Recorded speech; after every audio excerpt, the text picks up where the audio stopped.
It's so sad, isn't it? Poor people can't even take a day off work. It's hard to look at someone so shabby. I really feel for their son, not being able to choose his parents. Poor people should just stick together. Please, don't come near me. I arrived at my son's sports event in my work clothes. Then, one of the mom friends made a harsh comment towards me. I could feel everyone's eyes on me. Little did they know who I really was.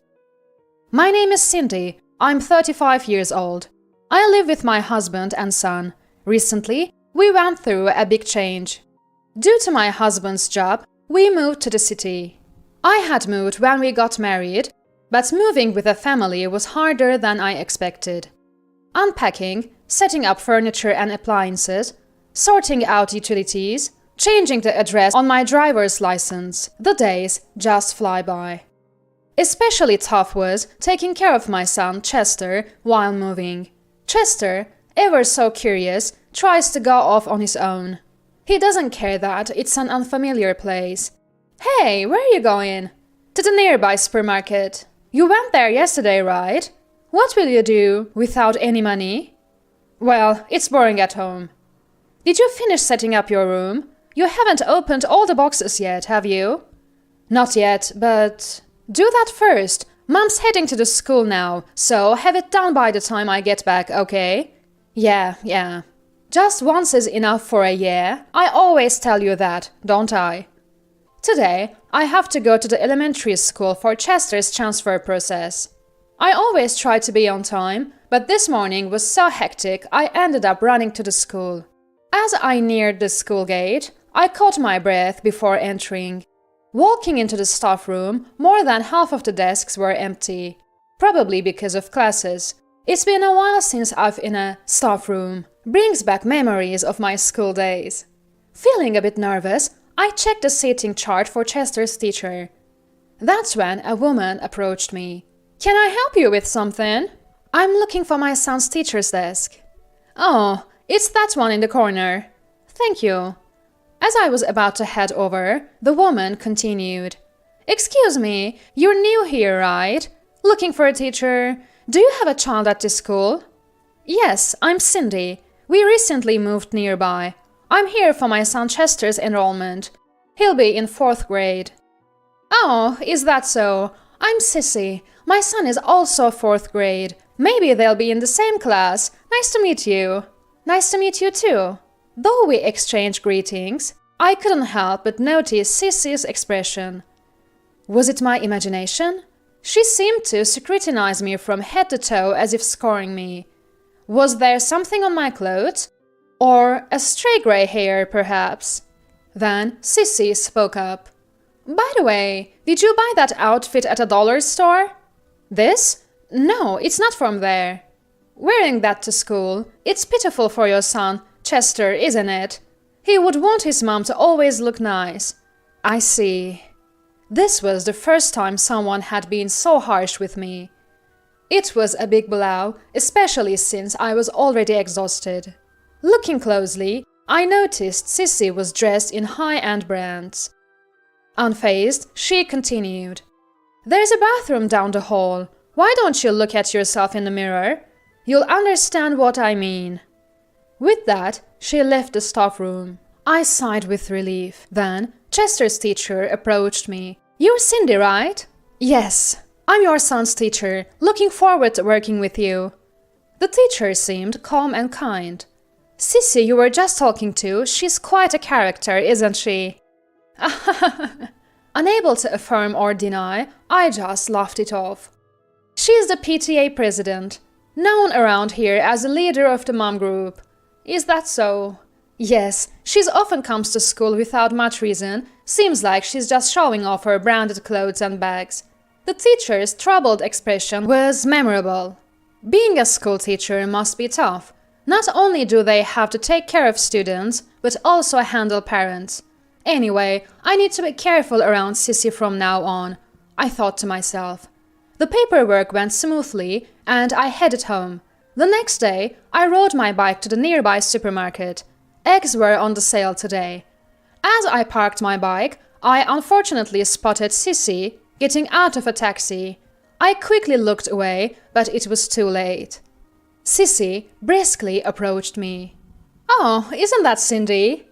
"Hello, thank you for yesterday." She was dressed head to toe in brand names again today. Without intending, I wore the same outfit as yesterday. I thought it wouldn't matter since I was just going to the supermarket and didn't know many people yet. But she immediately began her fashion critique. "Excuse me, are you wearing the same clothes as yesterday?" "Yes." "I'm embarrassed. It's been hectic with the move." "That's just an excuse, isn't it? Can't you dress a bit more decently?" I was lost for words at Sissy's audacity. I may only earn $3,000 a year, but I never skimp on style. My husband, a CEO, always says that first impression count. "Wait, 3,000? As I stood there speechless, she continued. "Make sure you dress up for next week's sports event. You don't want to be ridiculed, and it affects your child's education too." With that, she clicked her heels and disappeared into the supermarket. I didn't go inside, but instead rode my bike to another supermarket. Everyone has people they dislike. I believe in keeping a distance from such people in interpersonal relationships. While thinking about dinner, I headed to the supermarket. A week later, it was suddenly the day of Chester's sports event. I woke up early and started making his lunch. I planned to pack all of Chester's favorites: chicken nuggets, sausages, sandwiches. I decided to ignore nutritional balance just for today. Imagining Chester's happy face, I diligently packed the lunch. Then I noticed my mobile phone vibrating. Who could it be this early in the morning? It was a call from work. I had a bad feeling. I answered immediately. My hunch was right. There was a problem at work, and it seemed too much for my subordinates to handle alone. I quickly got ready and left for work. Thanks to my subordinates' prompt contact, we were able to solve the problem quickly. But the sports event had already started. They were probably doing free throws in basketball by now. I rushed home, packed the lunch, and headed to the school. I didn't change my clothes. Rather than wasting time on that, I wanted to watch Chester do his best, even if it was just for a second longer. I arrived at the field, out of breath. The sports event was in full swing. As I was moved by the children's performance, a familiar voice called my name. "Cindy!" I turned around to see the last person I wanted to meet, Sissy. "Hello." Sissy looked at me, frowning. She was decked out in brands again today. "Is that work clothes?" "Yes, there was a problem at work this morning, so I had to go in. I didn't have time to change. I should go now." As I tried to leave, she wouldn't let me. "Wait a minute, work clothes? What kind of nerve do you have? Unbelievable!" Her mocking laughter echoed. I saw men in suits approaching from the VIP area. Sissy seemed unaware. She continued to tirade against me. "Poor people can't even take a day off work. How sad. It's hard to watch someone so shabby. Your son, unable to choose his parents, must be pitiful. Poor people should just stick together. Please don't come near me." Her loud words drew the attention of those around us. Everyone was looking our way, whispering among themselves. I was thinking about how to handle this situation. That's when I was approached by some men from the VIP area. A member of the parliament I often saw on street posters. "President Cindy, good work out there." "Thank you." This morning must have been tough, but as expected of a president, resolving the issue so quickly. It was a team effort. I couldn't have done it alone. "Are you here for a promotional activity today?" "Haha, no, my son goes to this school." "Your son? I didn't know that. My apologies." I had met him as part of a promotional campaign. Hearing our conversation, Sissy looked confused. And for a good reason. She had pegged me as a poor person, but in reality, I'm a president. My husband is an executive at Sharon Doll, a world-renowned apparel company in New York. I'm the president of that company. Our annual turnover is $500,000. We had recently moved here from the heart of New York. I'm a bit shy to say this, but we fall into the category of what one would call celebrities. The work clothes I'm wearing are a new product from Sharon Doll, designed to revolutionize work attire by combining style and functionality. It took about 3 years to develop, and it's a product we are proud of. It's been making a buzz in Japan recently, with extensive promotions. We hired a popular young actor as the model, and advertised through TV commercials, magazines, and social media. It should be quite well known, but Sissy, only interested in established brands, didn't know about our company. The crowd started whispering. I heard people saying, "Isn't that Sharon Doll's new product?" Furthermore, rumors were spreading that Sissy, despite wearing branded clothes, was ignorant of the latest trends. Overwhelmed, Sissy quickly left the scene. I was bombarded with questions about the new product by other parents, but I left it to my subordinates and went to find Chester. I found him stretching, preparing for his turn. "Chester, do your best!" I shouted, making sure my voice wasn't drowned out by the surrounding noise. Quickly, Chester noticed and waved back. I managed to see his goal kick. He looked so pleased with himself. Watching him, my heart swelled with pride. Kids grow up so fast. That's why every moment is precious.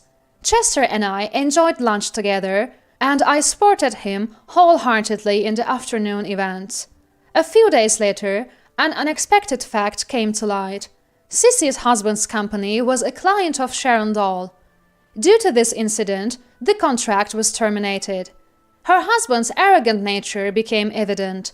The company took a huge hit, likely struggling to stay afloat in our industry.